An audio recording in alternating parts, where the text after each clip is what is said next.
Ladies and gentlemen, this is the 56th episode of Concerned Dabs podcast. I'm your host, Katie M. Kane. Our guest tonight, ladies and gentlemen, iam6ix from Portland to Vegas. Six, are you with us, sir? Can you hear us okay? Oh, yes, sir. I'm right here. Thank you for having me. It's my pleasure. Yeah, man, no doubt. I'm super hyped, dude. We had KV on the show last week and he mentioned he knew you. I was like, man, we gotta hit him up. He was like, yeah, man, talk to him. So I'm Man, I'm shout I'm out, happy. shout out to my uncle KV. KV the Yeah, Dallas. Shout out. no doubt, man. Super cool cat. Okay, so and I also wanted to preface before I start asking you questions that I met you at SP's talent showcases that he was throwing in Portland. Yes, So sir. yeah, so it's like we'd get the tickets and the flyers, and it was fun because it's like camaraderie amongst musicians. There was Right. just times where I wish it was like like all ages, and I kind of wanted it to be get drunk and stuff like that, you know. But Right. Sometimes that's how it is, but yeah, yeah, but it's all otherwise it was a good time, and shout out to SP for bringing everybody together because oh, yes, sir. Yes, sir. Shout out. yeah. So with that, I'm just gonna freestyle it, dude. I'm looking at your Instagram right now. And it says you're an artist, producer, and content creator. So multiple technologies, multiple talents. Yes. But on your production credits, it says you produced "It's Nothing" by Mac Dre and "Viral" by S Loyal featuring Too Short. Yes, sir. Those are two records that I produced. Actually, starting with the Mac Dre record, that's the first record that I produced for a big artist, and I produced that record for him when I was 16 years old. Damn, really? 16. So, Damn. I So was blessed. I was blessed. that's tight, dude. So man, can you tell that story a little bit? Like, did he was in Portland? You got to meet him and everything too? So yeah, I got to meet him. He was at my house, man. Like it's a rare situation. But so what had happened was so I've been doing music since I was young, coming up under my dad, who rest in peace. My dad's name is Sporty. He was a producer as well, a musician, art. He was man. He is a barber. He did everything. He did a little bit of everything. But on the music side of it, he was my producer for a group that I had called Franchise, which was managed by Cool Nuts. Oh, dude, was Mikey Vegas in that group? Yes, sir. Oh, dude, Yes, sir. tight, Yes, man, sir. cool. I'm So glad I, that group, I'm glad I'm listening, man. so that group started at my house. Oh, That okay. group started. It started with 3 people, and it ended up being 6 people. After about a couple months, we turned into like the Portland Wu Tang, Yeah, and man, we collective. the music was circulating around the city or whatnot. But so we had this group, and uh, we were doing. Cool Nuts was getting us in a lot of shows. He was managing us, and so we were doing shows with 3 Times Crazy, Keep the Sneak, E40, Mac Dre, just all these top West Coast legends, Andre Nicotina, like anybody that came to Portland, we were opening for him. And so same thing happened for Mac Dre. And what happened was is he came down and he lost his back then it was called a DAT tape, which is your show tape. He Yeah, yeah, lost his yeah. DAT tape and he needed to be able to get his show tape done before he could go to the show so he could still perform. So a friend of a friend called my dad and sent him to my dad's to the studio, which is at my house. Yep. This was a home studio. This is how Mac Dre worked. Like he liked to work with, basement producers, you know what I mean? Just home, Vibes, just you know what I mean? It's vibes. the same, it's just some regular stuff, like the same type of thing that Zaytoven from the Bay, he's coming to another city and finding uh, a good independent underground producer and coming to their house. But he didn't come to get any music. So he just came just to Put the show use the disc. studio so that he can get another tape, a show tape for the night. So when he got there, what happened was is he came down and my dad, just out of respect, asked him, did he know how to use the equipment? And he said, yeah, I know how to do it. So my dad got up out of his chair, which he never does for anybody, and he let Mac Dre go ahead and sit down and make his own tape instead of him trying to give my dad the instructions of how he wanted to do it and all that stuff. Let him So engineer it himself. right, so Yeah. basically the connection and the respect was already there just from the start, you know. So as soon as he came down, he made his own tape and they connected, and through that process, you know, you down there, you seeing the keyboard and you're seeing all this different stuff. So it's more like, you know, play me some of what you know, what you doing down here. And Yeah. so, you know, the business came about after that, but he took, so my dad is playing a lot of beats that he made. Mhm.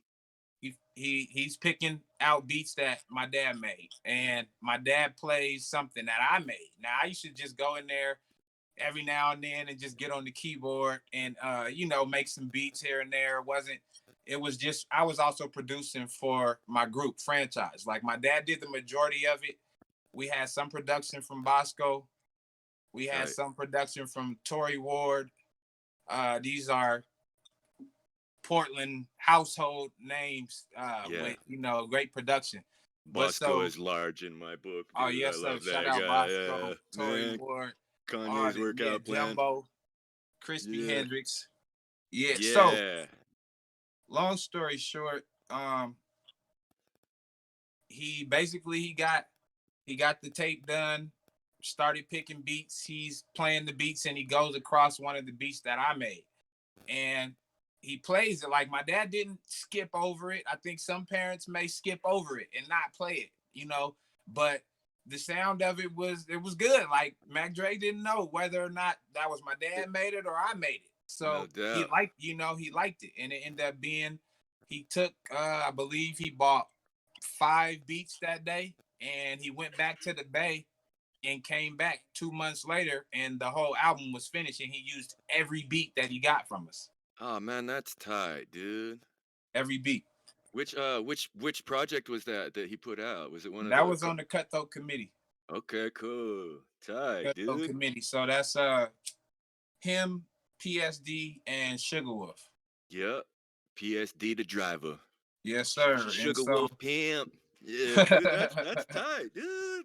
I'm yes, sir, enjoying man. hearing all this shit, Six, because this is like guys I grew up listening to also. So It's classic, man. And you know, also you actually one of the first people to get the information because I haven't really told this story really like that. Like, you know, I mean, I do post things on my Instagram and in my story and stuff like that, and I do give some information, but a lot of people don't know the full how, like, what was he even doing at your house? Like, you know, like the pictures that yeah, I have on my Instagram of me and him, that's when he was making his show tape.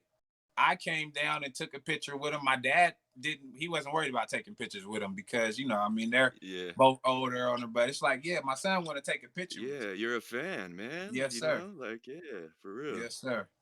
That's tight, dude. Man, thanks for sharing the story with us too, bro. Like Yeah, shit like man. that is why I listen to Rest in peace to podcasts. Mac Dre, man. I just want to, you know, rest in peace to Mac Dre. He blessed me. That's it was so at that time, I already was a fan, but more so because my dad was a fan. My dad is from LA and he moved to Portland at a young age, but he was really into the Bay Area music. And so I was listening to Mac Mall and Mac Dre and all these different people. So the respect that my dad had for these people, I did too, and I was already a fan. So when I met Mac Dre, um, you know, I didn't really know that he was gonna be what he is today. Yeah, he You know, wasn't and as large back then, right, man. Yeah, it wasn't to that point yet. You know, and and so I have a it lot was of just buddies. it's an honor to have Yeah, my name attached to anything that he's done. You know. yeah. A lot of my buddies too started listening to him when it was the Thiz phase, and he was tight way before that, dude. Yes, sir. Yes, sir. Like when he was working with Kyrie, he had a Man, song all the on way that. back, too hard for the radio. Yeah, dude. Like he's yeah. So I like following his career too because there is a bunch of evolutionary steps. You know what I mean? And Yes, sir. it's you can hear the talent from the beginning though, and it's very very cool story. Six like man. because I used to rock with vocab real tough, and he was the one who told me about the franchise.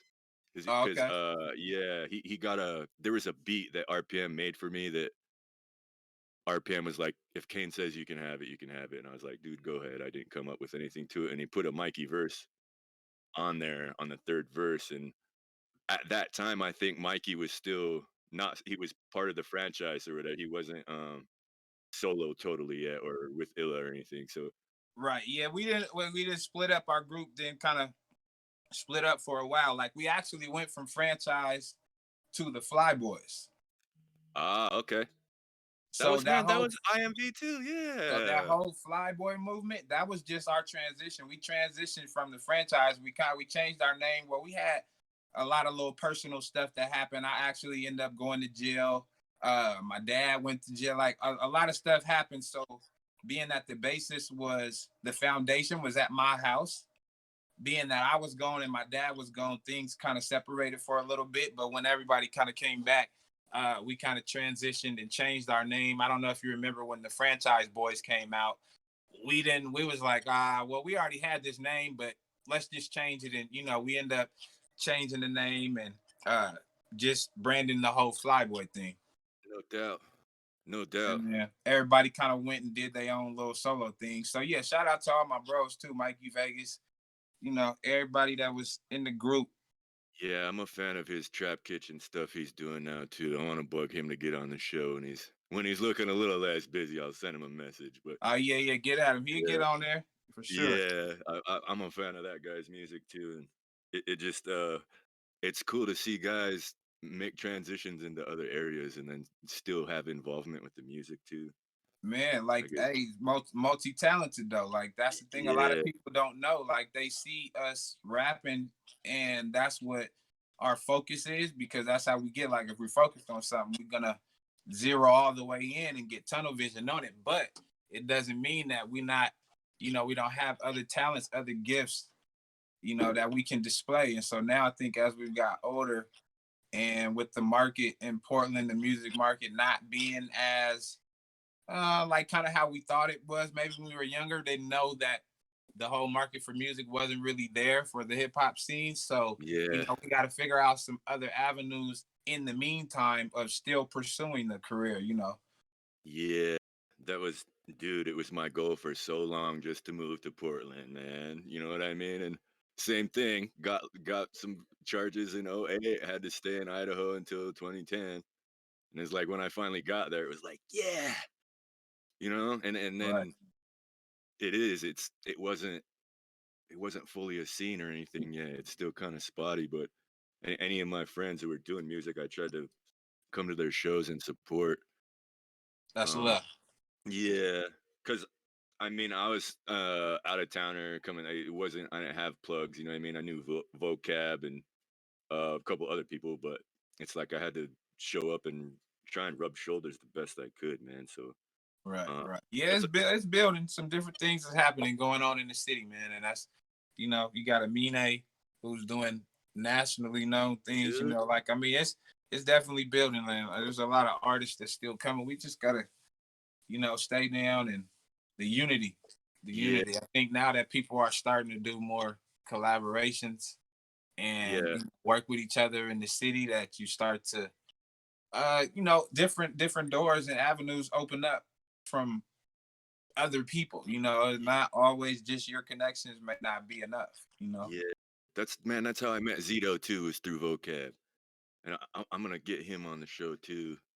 Uh, but yeah, he does the acting stuff too and the rapping. I'm like, man, Yeah, yeah. Actually, Zito, shout out to Zito, man. He had just mentioned me in his new record that he released called Dear Rose, which is one of his recent singles. I know he got a video out for it. He was just going down and listing all these different artists that have helped that, like the city wouldn't be this without you. And showing love to everybody out in the city, man. And that's dope. It's not a lot of people that just that whole positive vibe, putting that out there. That's love. yeah, man. I like a lot of the shit he posts too, man. I'm just and like every now and then we'll message each other and like it's cool, man. I want to get him on the show. Yeah, Seems good like dude for sure. yeah, Good pick. he's making some moves. Yeah. Um. So I also wanted to say, when I did meet you through at the talent showcase thing, like I recognized you because I would always go to Cannabis. And I'm like, Straight I up. saw this guy at Cannabis, man. Like he is an official rapper. You know what I mean? Yes, He's sir. like it Man, I just was always at the cannabis. Shout out to my guy Matt. yeah, dude. So I mean, fuck, dude. I was just trying to use that as a segue to start talking about weed a little bit, but it was like, nah, man, yeah, that guy's cool. I see him at the weed spot, so Yeah. it just instant credibility, six. You know what I mean? Yeah, Yeah, I that, stayed in that there, man. I gotta be in there when the where the gas is at, man. I gotta go where the best is at. And then on top of that, the cannabis was a nice it was just nice all the way around. And then like, yeah, you had good people. It was just good vibes in there. yeah. It was like an old firehouse or something, right? Yeah, yeah. Yeah, and they had like the pool table upstairs, and you could borrow a bong and smoke with the stuff you just I was grabbed. just Like, telling somebody about this recently. Like yeah, before they actually shut it down to where you couldn't be able to smoke and stuff. Like that was a spot. Like you go in there and you could pay what I think it might have been like $5 or so. And yep, yeah, you could test out all these different strains and everybody's just in there, just hey, you want to try this? You yeah, playing pool, playing video games upstairs, like the big yeah. screen TV. It was good times, dude. You know what I mean? Like, man, and Yes, no sir. no sweat, no one bothering you. Like no cops coming and fucking with anything. It's like, nah, man. Everybody had their card. Everybody paid the fee. We're in here Good. sampling the wares. Yeah. And that man, that really taught me to follow my nose. When there's 20 or 30 jars, I'm gonna grab what smells best to me as far as what I would eat or smoke or something like that. You know what I Right, mean? So right, right. it Yes, was sir. Yeah, you gotta smell it, man. That's the key. Cause I was actually talking about boy today. Like even the looks can be deceiving sometimes. But yeah. when It's you're a real weed connoisseur, though, then you start to realize that you gotta let me crack this bud open a little bit and see what it really smell like in there. You know what I mean? And yeah, cause I'm a kush guy. Real, I'm an indica. I mean, I do the hybrids, cookies. I've been yeah, out here smoking all type of crazy stuff though. I just was on Zowers, gelato, yeah. uh, London pound cake, blue Word. sherbet cookies, all the exotics. So I'm like in heaven right now. Hell yeah, dude. That's what I'm happy about being back in the Northwest too, man. In Phoenix, I had my card for the first year, and just the selection on the shelf wasn't the same, and the product knowledge of the people behind the counter too is not the same as Oregon or Washington. So Right. Yeah. it's not rec down there in AZ. Yeah, it's still medical, and it's on the ballot to vote this year. But Yeah. um, I definitely appreciate the city. yeah, man. So what in Vegas, it's recreational down there. Is it can you smoke in the No. spot yet? No? No. Not yet. Are they working on it? No. Is To there be honest, on that part of that, I don't know. If they're working on it, but it doesn't seem. I mean, I don't know. That seems kind of far. okay. Maybe in Vegas. Like I think definitely like that would happen in Oregon and Washington first. Yeah. You know. Okay. Yeah, cuz they have that it's like the Northwest Cannabis Market on like 11th and Powell in Portland, and you can smoke out back or you can do dabs indoors, but no combustion indoors yet. Mm, So I don't. okay. Yeah, I don't. Fuck, I want to smoke in the crib or in the spot and have a drink too. Like Hey, that's the man. That's the key right there. yeah, I feel like if a place can do that, that place will make a lot of money. You know. Yes, sir. So what as far as cannabis, dude, do you want to talk about that a little bit? Like, are you cultivating too? Like, I know you got game six, so like, what's your interest and angle in cannabis at least? Yeah, well, I'm not specifically myself at the time. I'm actually looking to move into a nice home because I do have in Portland. I stay in an apartment, so I'm looking to move into my own home probably by the summertime or so. And I'm Tight. definitely plan on growing and stuff. Like, you know, Build out a room. I have my great grandfather who has prostate cancer, and he's actually had it for probably about like 5 years or so now. And he has his specific strains and stuff that he gets. And so I do have a few people in my family that I would love to be their, their personal grower. So Yeah. it wouldn't only be just for, my own personal use or whatnot. Like I want to be able to uh, just, be that go-to guy for the people who really need it, and not just using it just on some, to get high type of situation. Like I really have a lot of Yeah. people that need it medically. No doubt, man. And I'm sure you could make dope referrals too, based on your experience. Cause Yes, sir. Yes, sir. yeah, I tended a bunch of spots in Portland and Seattle too. And when it went wreck and the old folks came in, that was the most important thing, was to help them find something that was gonna work for them. Straight Not up. make not make them freak out. It's like I want you to come back, man. Right. Right. So that's cool, dude. Yeah, I want to make my own strain too. So Yeah, dude, that's like I the mean, new I can have thing. somebody else do it for me now, but I kind of just feel like if I do it for myself, like I don't know, I want to make something for my dad as well. Some Yeah, sporty OG or some, you know what I mean? hell yeah. No But just doubt. crossing some good flavors, and really get into it though. I really want to do the whole test to make sure the things that I'm crossing. I was just telling my uncle, telling KB, like I want it to be strong and good tasting and all that, but I want the CBD level to be at a certain level as well. And that does require testing too. Like you have to pick the one with the right percentage, you know what I mean? Right. And then Right. breed with that one. Like, what was that, Pennywise? I think Pennywise was like a CBD strain. One of my buddies grabbed a 10 pack of those seeds and ran it. And when he got the lab results back, he was bringing it to the shop. I was at Human Collective, and he was trying to sell it to me, and there was no CBD on the test result. Mm. And so I was just like, "Th- it's supposed to have CBD, bro." And he's like, I cracked those 10 seeds, man. He's like, this was the best looking one. I think, the labs came back. Like, I'm like, I'll take it, but Right. I don't, folks are gonna see that name and look for something else. You know what I mean? Yep. 'Cause- but that's dope, because you don't know on seeds until after it's ready to go. After it's bloomed and everything, and then you got to test it. Just because it says it's a CBD strain, it's like, you gotta get the lab first.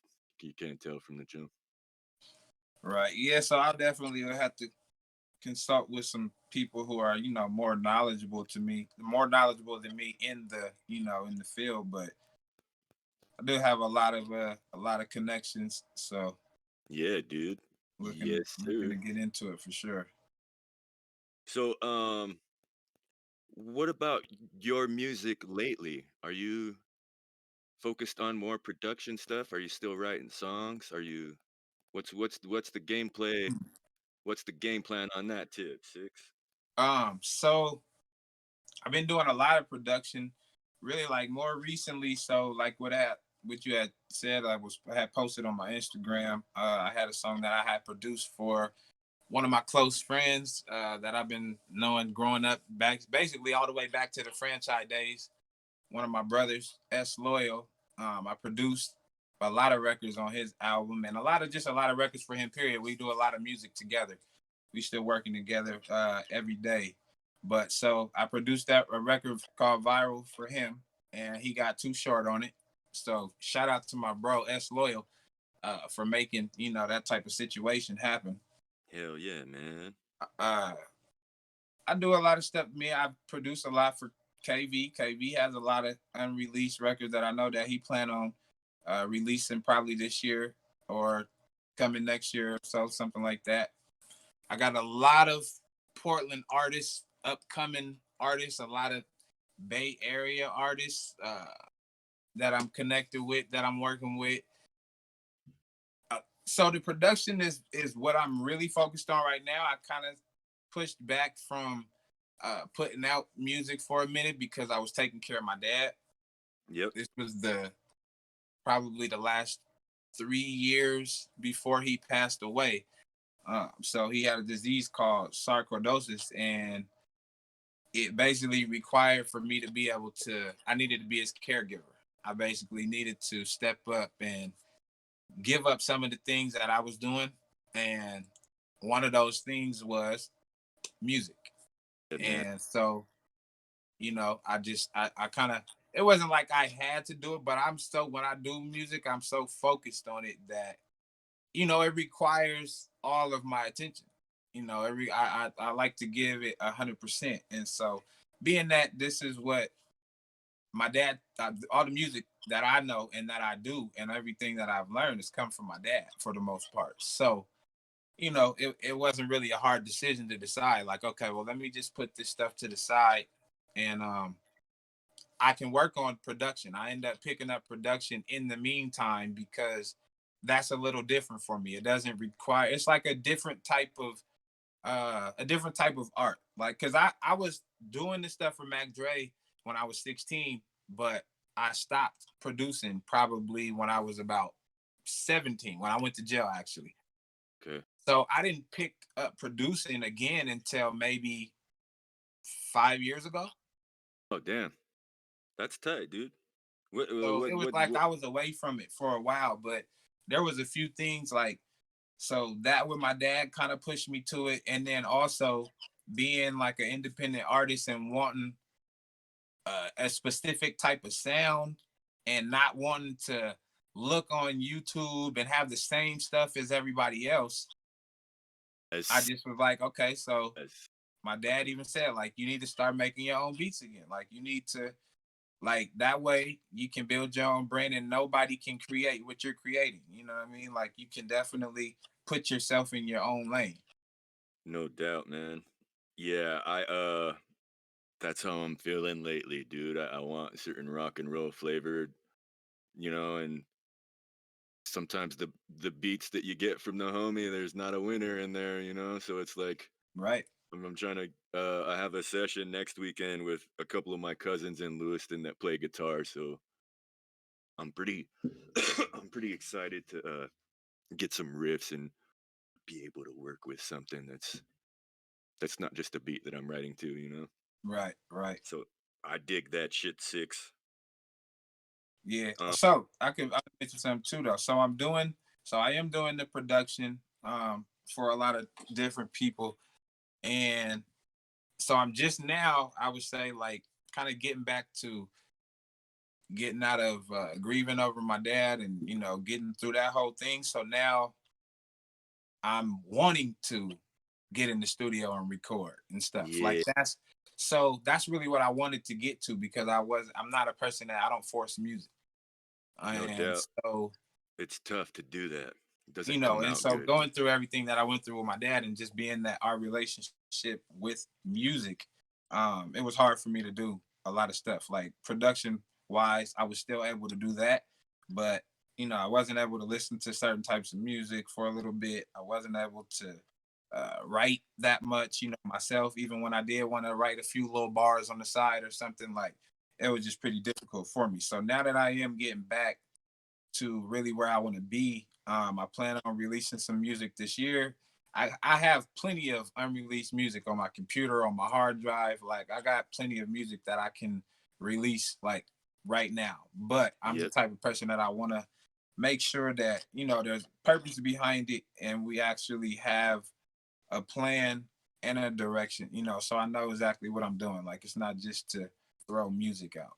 Cause like I said, Yeah. I got plenty of it, but I do want to put some music out just for people like you know what I mean? People that, Janet, man. support me and our fans, Yeah. and our fans of mine. Like, I mean, I appreciate everybody. So I don't want to, keep everybody sitting and waiting and wondering, like, hey, does this dude still rap or does he do that? But, we all go through life, and I had, my situations that I needed to take care of. And that was really taking care of my dad. And so I'm past that. So it takes time to heal and grieve. So I think it's respectable of you to take care of your pop too.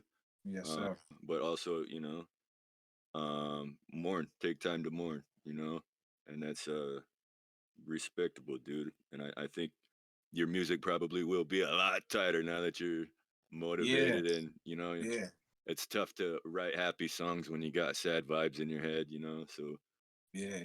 And yeah. sometimes the those sad vibes and all that stuff, like if you can really get that out of you, you may be able to make some really good music during that time. But for me, it like I was pretty emotional, so it was like I would be more emotional than I would be productive. So if I was able to be really productive with it, I would definitely pull from that emotion, because drawing from real emotion is where the best music comes from. Whether Yeah, it's sad or real, I mean, happy, whatever it is, as long as it's real and it's coming from, a real spot in your life or something you saw or you reflected on, then you should be able to connect with some people. man, I agree. Emotion is, man. Like if it doesn't make you feel some type of way, then with like it's just songs and music, Right. like it just Tupac. He had emotion, man. Right. Yeah. um. So, one of my cookie cutter questions that I throw in there, if it's an artist or cannabis people, um, what do you feel? I'm gonna ask you two questions. There's two sides to this coin. The first side is, what do you feel was your smartest move on the path to where you're at now? And I know maybe you're not where you want to be as far as record sales, or so I want to have it, but you look successful from right here, dude. So Thank what you. Thank you.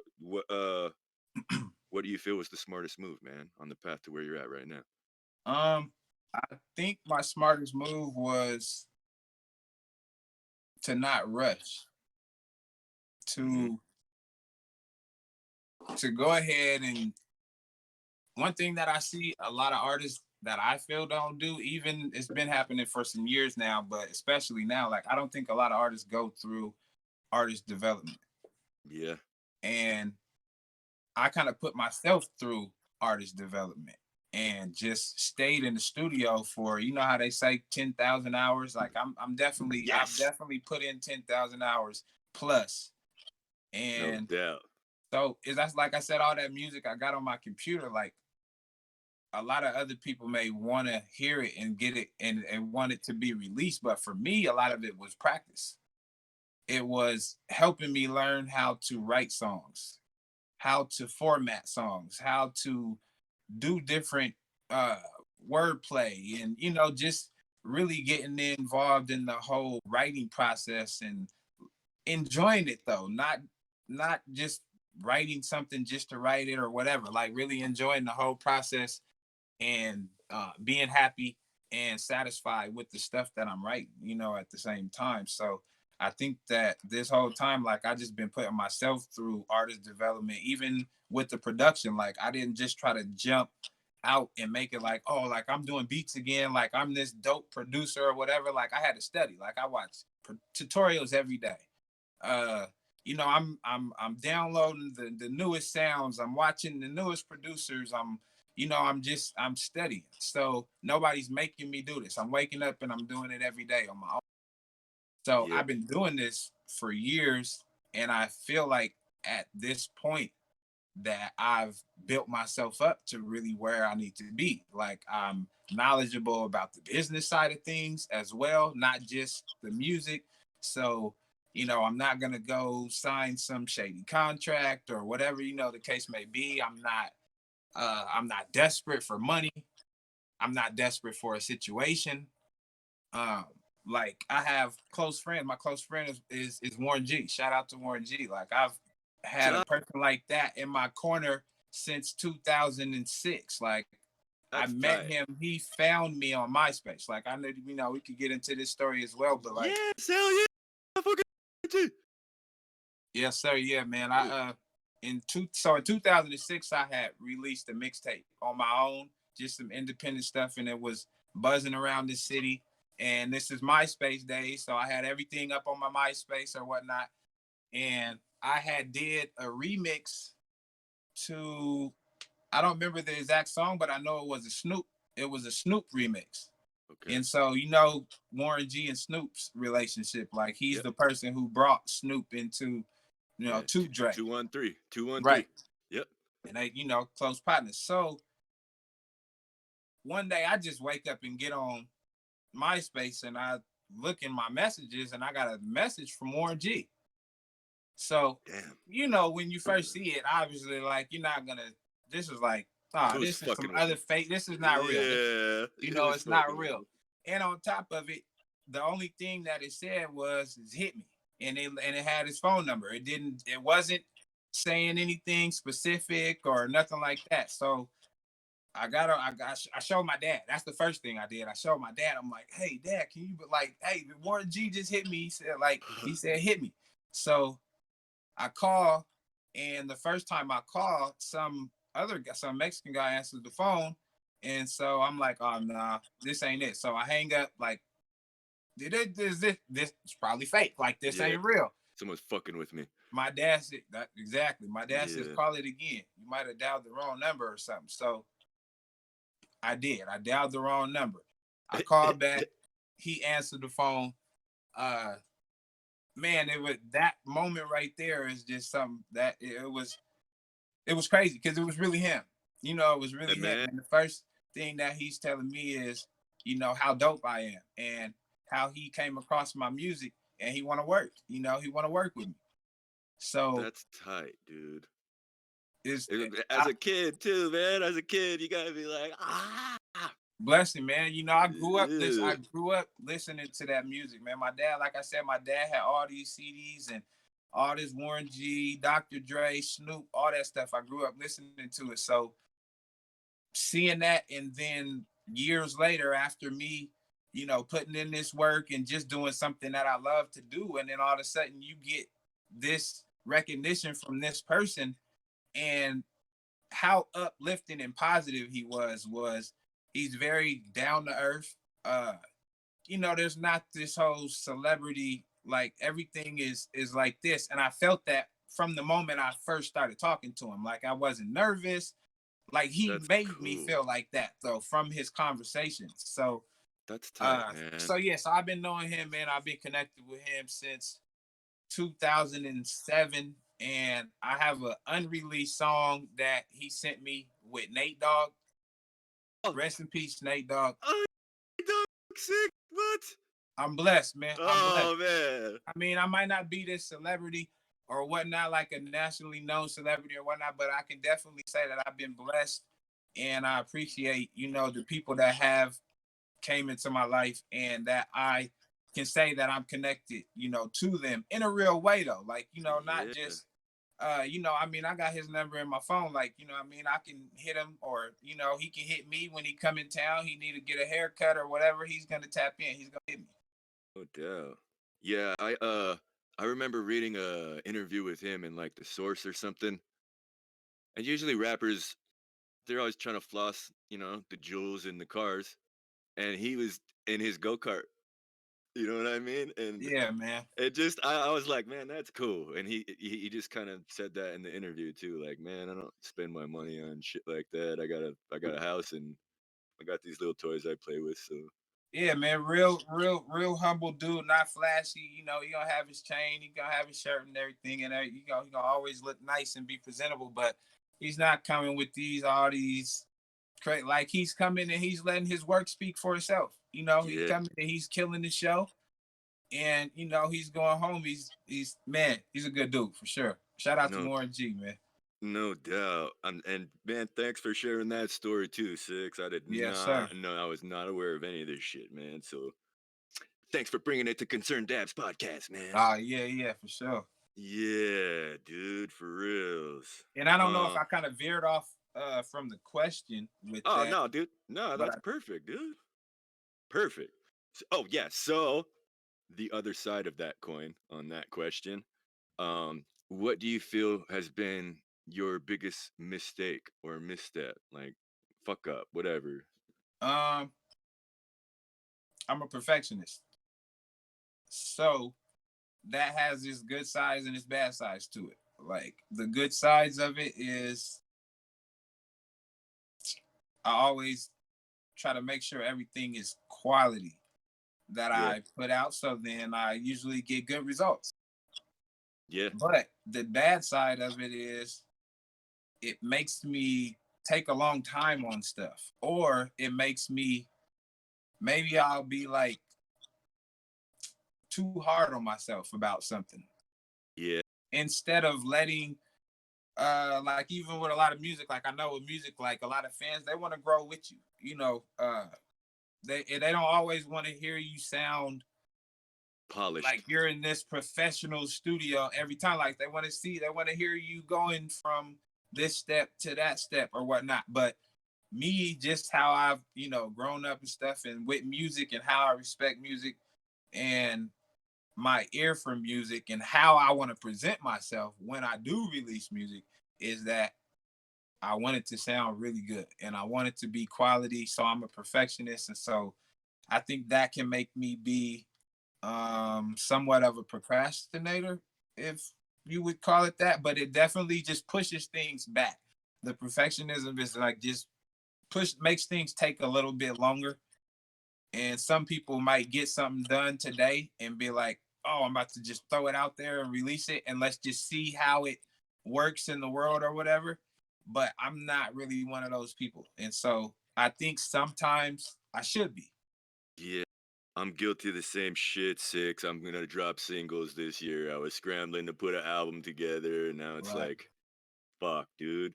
What if I've spent all this time and effort, and like I can't get everybody to, if it's only one release instead of multiple, I feel like my chances are better to get heard if I do Yeah. multiple singles instead of Yeah, one yeah, yeah. album. That's And definitely I like quality too, bro. And sometimes when I settle, I'm angry at myself, like fuck, because I you hear it on the mix, and usually it's when I'll listen to Spotify or iTunes or something of my old music, and I'm like, fuck, it sucks. I hate the way that shit sounds, like and you know what the odd thing about that is, and this is why I've been trying to get out of like, I mean, I'm okay with being a perfectionist, but I know that everything has to, too much of anything is bad, so yeah, it needs to be to an extent, like to where okay, like you can be a perfectionist and this can be what you're going for quality wise, but you need to have a deadline, yeah, man, you that's know yeah, and that's stick to it and go and like self-imposed. I said, throw it out there and see what. But like what you said, like doing singles and taking something and kind of breaking it down so that you can focus on getting this one thing to sound really good and you can be happy Yeah, about it, other than trying to get a whole full body of work because like man, that takes time, like to put a full album together and really get it to where yeah, you really want it to sound. fuck yeah, dude. Especially when you didn't record it all in the same place too, Yes, man. sir. It's like fuck. Trying to make the pieces fit is difficult sometimes. Right. And that's what I'm trying to do right now. I'm looking for just, people to collaborate with, like to do more, get different types of mixes on some of my production that I'm doing as well. Cause like I said, I haven't been doing the production for well, it's been about probably like 5 years. So when it comes to like I can create, that's just naturally in me, but when it comes to mixing the beats and all that stuff, like I've actually had to learn that stuff, like I've had to Yeah, learn about EQing and how important it is for you to be able to mix your own beats as a producer. But a lot of big producers, Scott Storch and all these people, they have another engineer as well that can that will mix it for them so that it can, because they may have another higher level of expertise in that area, yeah. of mixing. And so that's what DJ I'm kind of RPM. looking for.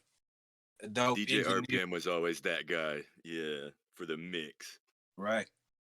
Yeah, he would always make this crazy face when he's sitting there listening. Cause when I'd book it would take me like an hour to record my verses, but it would take him like 3 or 4 to mix.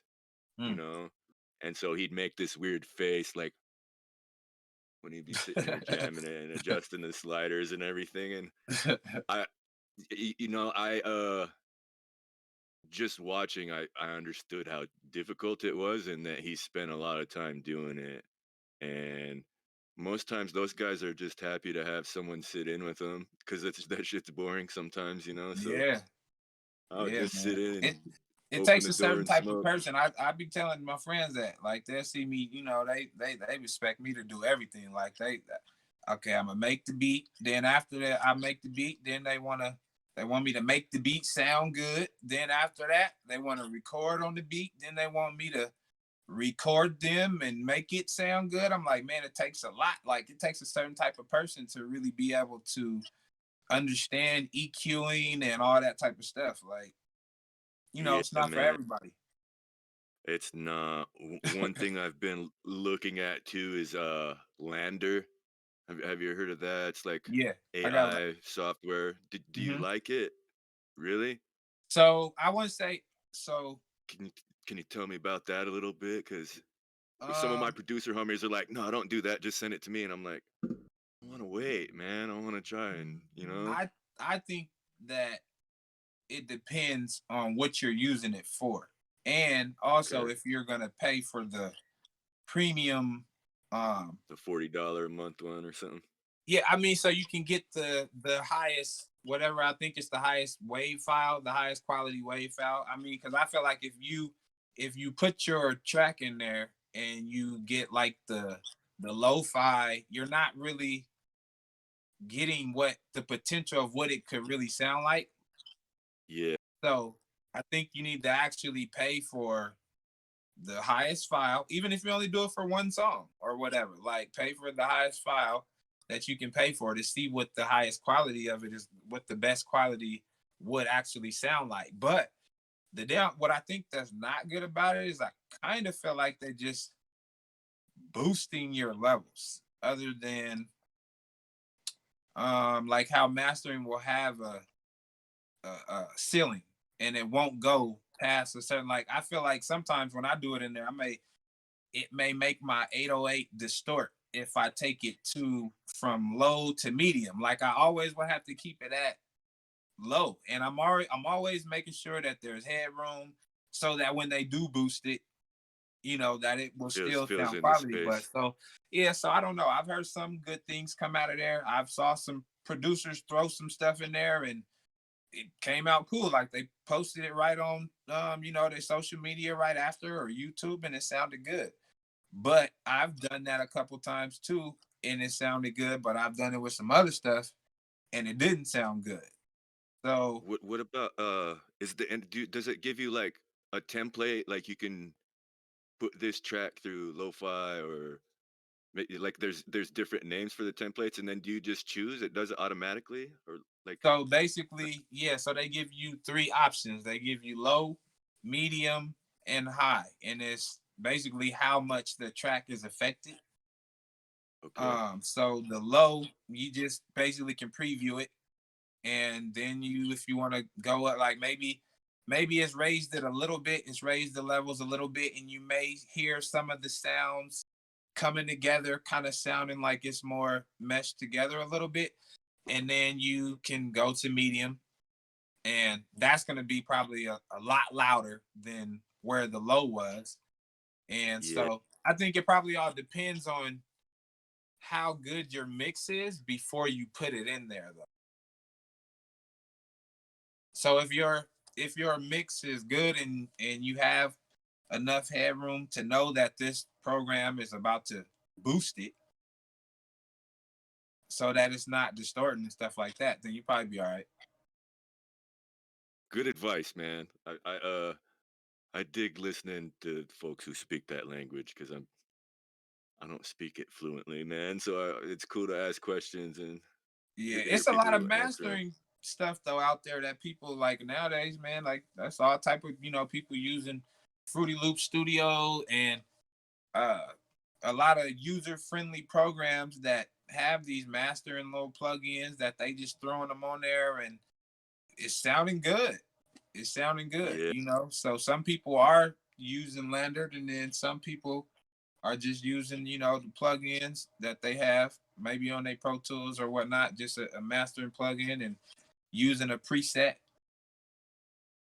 and Yeah. adjusting the preset, a little bit. So Yeah, that's dude, I always have to EQ my voice when I'd go to a studio because it's deep, and so we would save the presets after that. And so when I would come back, right, it so didn't take as long to set up and go. yes, sir. Yeah, you got that podcast voice though. You got, man.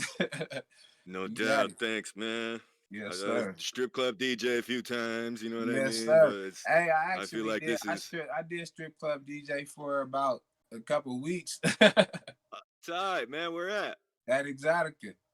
All right, Yeah, man. man. I One of my auditioned there one time, man. That's straight tight, up, one of dude. my boys, he needed somebody to help. Like he was needed some assistance or whatnot to help fill in. Like he was gonna be doing some other stuff, and they needed somebody to come help. So he came and he brought me and showed me. Like it was easy for me to catch on because I deal with music and all that stuff, on a daily basis anyway. So microphones, speaking, and everything was just kind of natural for me. Doubt, dude. So it was Yeah, cool. I miss that spot a lot, dude. Like when the Yeah, fellas from back home would come to town, it's like that's where everybody wanted to go too, because it was brown yeah, skin and rap music, man. Like right. you couldn't get that anywhere else in Portland. So Yeah, that was a spot for sure. yeah, hell yeah, dude. That's dope. I auditioned there one time for Dre on a Sunday. I think they had an incident the night before or something because there was only like two girls that showed up. Oh, And straight up and for Drake cut. yeah, yeah. Because I stayed at him, bro. I was like, man, Straight let me come up. to these. He's like, man, yeah. And then I think he knew it was gonna be slow that Sunday, so he's like, man, come through an audition. I Straight up. did Yeah, I okay, was man. actually just watching him do some production too. I don't know if you know, he's doing like a lot of production. I'm watching him going live on Facebook or whatnot. Shout out Drake Cut. Yeah, he was No way, really? He making yeah, beats? yeah, yeah. Damn, Got I'll some, have to got some check him fire out, too. man. Yeah, he was a super cool cat, dude. I got, super Yeah. cool cat. And I swear, dude, I don't know if this is true, but on the radio, there was some kind of ad that Nike was running for their Fitbit watch thing or something. Uh, And he's like, it sounded just like Dre. I don't know if it was him or not, but he's like, if you like the smell of hot, fresh laundry, then it's for you. You know what I mean? It's like, if it's not for you, then it's not for you. And it just, man, I wanted to ask him that too, because I'm like, dude, that hey sounds just man, like him. I wonder if he made that. that's a smart business minded guy. So it ain't no telling. You never know. He might have his hand in anything. Yeah, it was just a real entertaining advertisement for their product. And you usually just don't hear that, on radio for Right. shoes or, something. So it was cool. It stood out and it sounded like him, man. Bug him, get him on the show, man. To hit Yes, him up, sir. see what he's up to. All right, so looks like we got about 6 or 7 minutes left here. Six. Is there anything else that you wanted to cover? Um, I can shoot you another cookie cutter question, but Uh it's your oh well, time, sir. actually I was gonna get into it. I outside of me doing the production and the music, I had started a business called Sporty Vision, which is I've been doing a lot of videography, but shooting it all on my iPhone. Yeah, So man. I bought a gimbal too, man. Good for man, you. I've been Six. getting, yeah. You gotta, Yeah. I got a gimbal. I got my iPhone. I got my editing programs all on my phone. I mean, you just gotta be able to do it right there, and be able to always do it wherever you're at. And I that's, agree, to me, man. it's been working really well. And so I've been getting clients. They've been doing a lot of highlight videos, recap videos. So anybody need, Yeah. me to come to your event, I can cover your event. Like you would never. The thing is a lot of people ask when they see the videos, what type of camera do you have? They don't know it's Yeah. done with an iPhone until I tell them it's done with an iPhone. And then when I tell them that I didn't even airdrop this and edit it on my computer, which I could do, But Yeah. my whole niche of it, of what I really want to do, is like I'm really gonna do all of this on my phone. Everything. I'm gonna do everything on my phone, and you're not gonna be able to tell. And so that's Man, really, that's really what I've been doing. Like even when I go places, doing travel videos. Like when I got some on my Instagram when I was out in LA around the time that Nipsey had passed. I was just out there just going to, view the area just like everybody else. But I decided like, oh well, I got my phone. Let me just record some stuff and put some stuff together. And so, create man, some it came out. content, It came man. out really nice too. Yeah. I encourage everyone to do the same thing. The video that I shot, I still have one more garden scene that I'm trying to shoot at the end of the month in Portland. But it's all with my Android phone, you know. I'm gonna edit it on my computer, but it is, man. Hey, however you got to I do it. feel this, dude. I just feel that everything that you just said right now, it's like yes, so Yes, much sir. yes, bro. Because I believe in the same things. It's real easy to stay ready when it's in your pocket. You know what I I mean? mean, You that's could have really. like I've even heard some actual real professional photographers saying like in that moment when you need to get that shot, you may not be able to grab that Canon or whatever. It doesn't mean that you can't have that and that you won't never use it. It's just that this is the thing that you have all the time with you. So, yeah, and I mean, and it yeah, shoots man. in 4K. And I mean, these cameras are good. So if you know how to edit and you know how to shoot the video, it's perfectly fine. You can shoot the video, edit it, and upload it straight to your social media without there being this big gap in between of time. Like you can really, get it done fast, and that's what I've been working on, not being a perfectionist about. Like with my video stuff, I'm not as hard on myself as I am with music. So I've been able to knock this stuff out and get it out faster. Like, That's good, man. so yeah, so I'm actually proud of myself for that. But I need to be able to do the same thing with the music and not be as, hard and technical with that. No doubt, no doubt. Yeah, man. Fuck, dude. That fits in with that cookie cutter question too, because that's an idea that I like to promote. Also, is you can shoot it with your phone. Do You it know, yourself. yeah, dude. Like, the technology just keeps getting better. There's no excuse for not being able to create something, because you're gonna have to do a lot of it on your own. But there's folks willing to collaborate too. So Right. it's And you can even start with using the free apps. Cause I mean I started out just doing regular basic stuff and using iMovie on my phone. And then until I wanted to try to do, better transitions and getting into other things, then I realized like, okay, so I need to actually the same way that I would invest in music or whatever the case is, I need to invest in a better editing program and whatnot. And yeah, so yeah, so I actually use Luma Fusion. So I spent like $30 on the app. Like a lot of people won't spend that on the app, but to me, $30 is yeah, nothing. For yeah. an It's app for your that you art. can do that type of stuff on, like it's Yeah, nothing. And it's a one time. You pay it one time. It's not like a yearly thing or nothing like that. It's just you pay it once, and you got your program. So you got to investing in invest in yourself yourself. is, yeah, it's important, man. I try to tell kids to do that too. It's like, man, don't look for a label, man. Like, use your front pocket, dude. Like, you can do it on your own. All these tools that everything is in this phone though. That's what people really not, like you really gotta. It's stuff that I even realize that's on this phone every day. That I'm like, wow, this is crazy. Like they really have given us a tool that I've seen people become rich off of it.